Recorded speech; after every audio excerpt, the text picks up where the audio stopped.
I recenti allagamenti di Bibbione riaccendono i riflettori su una questione che si porta avanti ormai da troppo tempo e che coinvolge sia il territorio friulano che quello veneto.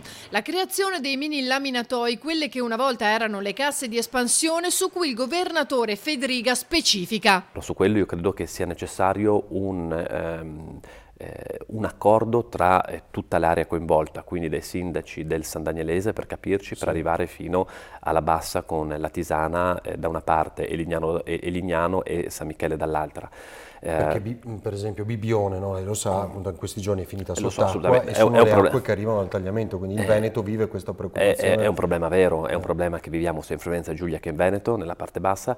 Penso che intanto, come previsto dagli ultimi accordi Veneto e Friuli Giulia, dobbiamo intervenire sulla parte bassa con l'innalzamento degli argini. Noi abbiamo già sulle due zone più critiche messo 10 milioni di euro e inizieranno a brevissimi i lavori. Per quanto riguarda la nostra parte, so che il Veneto si sta impegnando tantissimo anche per quanto riguarda la parte veneta, dopodiché proprio in un incontro con il capo della Protezione Civile Nazionale Borrelli penso faremo un tavolo che coinvolga tutte queste istituzioni. Da 30 anni che si discute di questo, bisogna raggiungere una soluzione.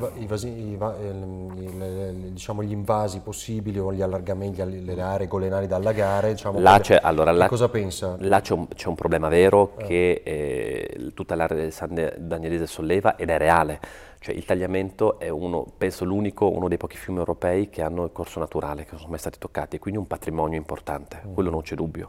E quindi per quello sarà un accordo, perché bisogna essere meno invasivi possibile, perché altrimenti noi dobbiamo mettere insieme la tutela del territorio contro danni che possono avvenire appunto con piene del genere, e dall'altra parte una tutela di un alveo che è sicuramente importante, ha un valore penso storico, non soltanto naturalistico importante.